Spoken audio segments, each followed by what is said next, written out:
What is cognition? Cognition क्या होता है? कोग्निशन एक मेंटल एक्शन होता है। आप कहेंगे कि कोग्निशन क्या है? एक मेंटल एक्ट है ना?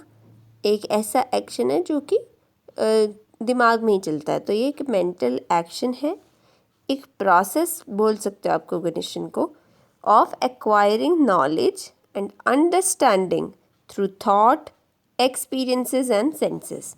तो कोग्निशन एक तरह से एक मेंटल एक्शन, या आप कह सकते हैं कि एक प्रोसेस है जिसमें आप एक्वायर करते हैं नॉलेज को, अंडरस्टैंड करने की कोशिश करते हैं।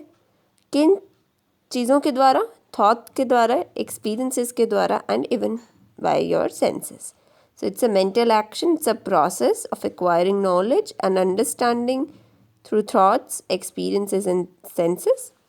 It encompasses many aspects of intellectual functions and processes. इसमें काफ़ी सारे intellectual functions और processes आ जाते हैं, चाहे वो attention हो, formation of knowledge, problem solving हो, memory हो, judgment evaluation हो, या फिर reasoning हो.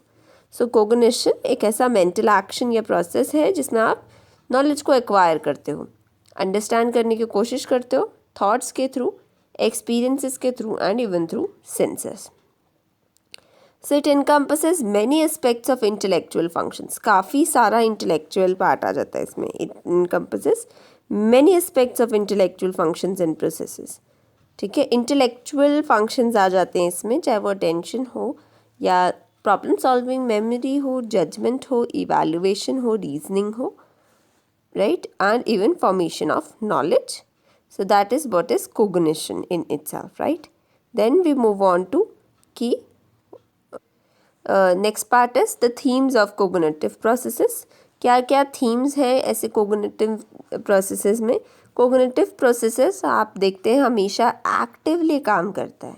So cognition is something that is active all the time, even when you're sleeping. memory बन रही होती है, you're attending to something not while sleeping, but तो cognition एक बहुत ही active procedure है rather than being a passive one. cognitive processes बहुत ही efficient and accurate होते हैं. आप समझते हैं कि cognition के द्वारा आप कितनी accurately वो information आपके senses द्वारा आपके अंदर तक जाती हैं. So they are definitely efficient and accurate. और कोग्निशन में आप पॉजिटिव इन्फॉर्मेशन, यानी जो इन्फॉर्मेशन प्रेजेंट है, जैसे मैम ने आज एग्जांपल दिया, क्लास में जो बच्चे प्रेजेंट हैं उनका नाम रिकॉल करना आसान है rather than the ones who are absent and not, जो शक्ल नहीं दिखाते. तो नेगेटिव इन्फॉर्मेशन से ज़्यादा पॉजिटिव इन्फॉर्मेशन को हैंडल करना, कोग्निशन को रखना is much more easier, much more handy. ठीक है, कोग्निटिव प्रोसेसेस में आप पॉजिटिव इन्फॉर्मेशन को बेटर रिटेन करते हैं नेगेटिव इन्फॉर्मेशन से ज़्यादा. कोग्निटिव प्रोसेसेस इंटर रिलेटेड होते हैं. They do not operate in isolation. आप देखते हैं मेमोरी के साथ साथ अटेंशन, ये सारे प्रोसीजर्स क्या हैं? इंटर रिलेटेड हैं, एक साथ चलते हैं, इंटर रिलेटेड है सारे, इंटर रिलेटेड हैं, और कभी भी आइसोलेशन में कोई भी एक कोग्निटिव प्रोसेस नहीं चलता है. So cognitive processes are definitely interrelated and they do not operate in isolation. And many cognitive processes rely upon bottom up and top down processing. हम देखेंगे कि कैसे cognition के द्वारा हम bottom up यानी एक stimulus को ज़ीरो से perceive करना शुरू करते हैं, top down यानी कि आप you know about something, for example the concept of a screw, तो वहाँ आप top down processing करके बताते हैं because you have that thing in your memory. So to recapitulate we can say कि what are cognitive processes बहुत active होते हैं, efficient और accurate होते हैं, positive information को better handle किया जाता है than negative information. These processes are very much interrelated, कभी भी isolation में operate नहीं करेंगे, and they rely upon bottom and top down processing. bottom up and top down processing दोनों का इस्तेमाल करती cognition. सो इन्हीं प्रिंसिपल्स को थोड़ा और बताया हुआ है, जैसे क्या फीचर्स हैं पैटर्न रिकॉग्निशन के, उसके बारे में अब हम बात करते हैं.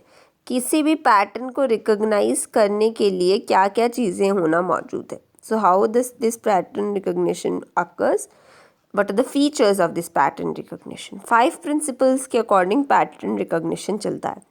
पहले तो ये बहुत ही क्विक और एक्यूरेटली होता है. आप किसी भी पैटर्न या किसी भी चीज़ को रिकॉग्नाइज कर लो, वो बहुत ही क्विक वर्क होता है, क्विकली होता है and also it's very accurate, ठीक है, बहुत ही एक्यूरेटली आप किसी भी चीज़ को रिकोगनाइज करते हो। सो pattern recognition is quite a quick process and even it's an accurate process, accurately करते। recognize and classify the unfamiliar object, आप देखते हैं कि हम लोग रिकोगनाइज कर पाते हैं इवन अनफेमिलियर ऑब्जेक्ट्स को क्लासीफाई कर पाते हैं, ठीक है।